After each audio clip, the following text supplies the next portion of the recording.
MP गजब है और गजब इसलिए है क्योंकि दिग्गी राजा का एक्सीडेंट हो गया है।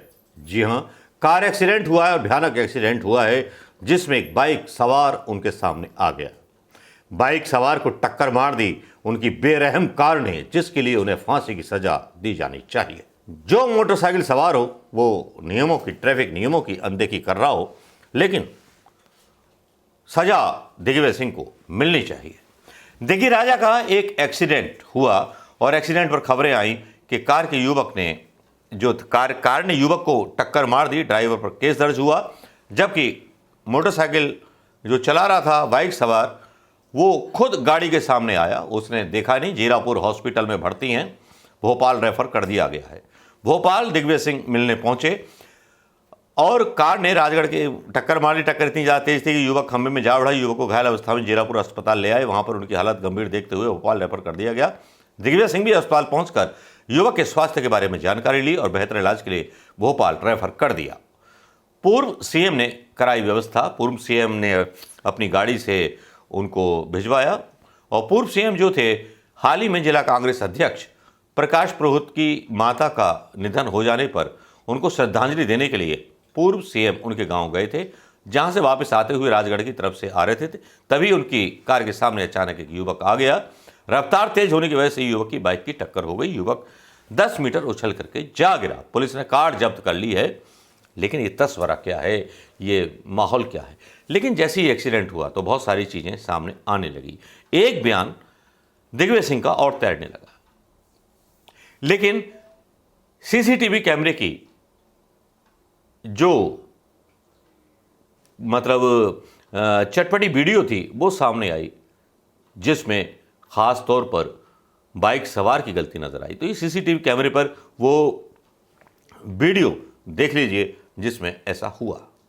ये स्लो करके दिखा रहा हूं, किसकी है किसकी नहीं है ये आप समझ चुके होंगे। अब इसके बाद आती है बारी, दिग्विजय सिंह का बयान लिया जा रहा था। दिग्विजय सिंह ने साफ कहा कि इस बार सब साथ होकर लड़ लो, अलग अलग होकर लड़ने का मतलब कुछ नहीं है, वरना 2024 में कांग्रेस को कोई कार्यकर्ता नहीं मिलेगा प्रचार करने के लिए। बात भी सही थी। राजा दिग्विजय सिंह जितना कार्यकर्ताओं से जुड़े रहते हैं, जितना जमीन के नेताओं से जुड़े रहते हैं, उनके अपने आकलन रहते हैं। वो अलग बात है कि जो दिल्ली का आला कमान बैठा हुआ है वो ऐसी दफ्तरों में बैठ करके अपनी रणनीति तय करते हैं, जिसमें से जयराम रमेश आजकल मीडिया के प्रभारी बने हुए, जिन्हें केवल ये सफाई देनी पड़ रही है राहुल गांधी के ऊपर, बीजेपी के लोगों को या बीजेपी के राष्ट्रपति को कि या उपराष्ट्रपति को, जो बोल रहा है कि हमारी देश विदेश में बेइज्जती होगी। देने की जरूरत ही नहीं, बोलना चाहिए। अगर बेइज्जती की है तो कोई कानून होगा तो उसके खिलाफ कार्रवाई करनी चाहिए। राहुल गांधी पर जब हमला होता है वहीं अटक भटक के रह जाते हैं और अदानी पर हमले छोड़ देते हैं। वाह, कमाल की बात है। जयराम रमेश शायद पॉलिटिक्स का मतलब ही नहीं समझते, पॉलिटिक्स आती ही नहीं है। सब अपने आप में फन्ने खां बने हुए हैं। लेकिन जो बयान था दिग्विजय सिंह का वो जरा सुन लीजिए, वो बयान बहुत गहरा है। मिलेगा तो कभी चुनाव जीत नहीं सकते। इसलिए मेरा सर खपाना भी बेकार और कमलनाथ जी बेचारे कुछ नहीं कर पाएंगे। सब लोग एक होते, लेकिन आप लोग आमने सामने बात करने तैयार नहीं। मैं यहाँ खड़ा हूँ, कटप्पा जी उधर खड़े, ये इधर खड़े, तीसरे अलग खड़े, ये थोड़ी काम चलेगा। कांग्रेस अगर आखिरी चुनाव है देश का, बता देता हूं मैं आप लोगों को, अगर आप लोग नहीं ईमानदारी चुनाव लड़े तो घर बैठिए आप सब लोग, फिर कांग्रेस वापस नहीं आने वाली। यह बयान आपने सुन लिया होगा। और इस बयान के बाद नरोत्तम मिश्रा का भी एक बयान आता है, भाजपा के नेता का, वो भी सुन। फिर संगत में पंगत शुरू कर दी। अब पंगत होगी तो रायता तो फैलेगा। वो कितना भी प्रचार कर ले, दिग्विजय सिंह की जनता दुष्प्रचार ही मानेगी। वैसे ये आपका बड़प्पन है, आप पहले भी कई बार कह चुके हो कि मेरे जाने से वोट कटते हैं। जनता भी यही मानती है कि आपके जाने से वोट कट आती है ज्योतिरादित्य सिंधिया के बेटे की, जिस बेटे के पैरों में विधायक झुकते हुए नजर आते हैं, यानी कि रियासतें और राजशाही खानदान आज भी जिंदा हैं।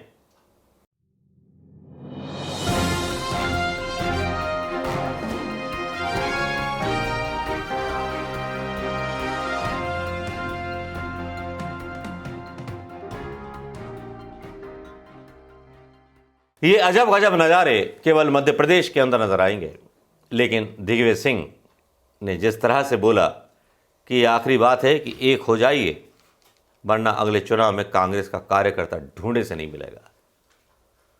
ये कांग्रेस की गलती है कि उत्तर प्रदेश में जहां प्रियंका गांधी हैं, अभी तक कांग्रेस के कार्यकर्ताओं से जुड़ने की कोशिश ना तो प्रियंका गांधी ने की है, ना उत्तर प्रदेश के कांग्रेस अध्यक्ष ने की है। तो किस दावे के आधार पर 2024 में लोकसभा चुनाव जीत जाने का अनुमान लगा रही है कांग्रेस, या कांग्रेस खुद गलतफहमी में जी रही है कि केवल राहुल गांधी की भारत जोड़ो यात्रा उनको जिता देगी, या उसका प्रभाव उत्तर प्रदेश में पड़ा होगा?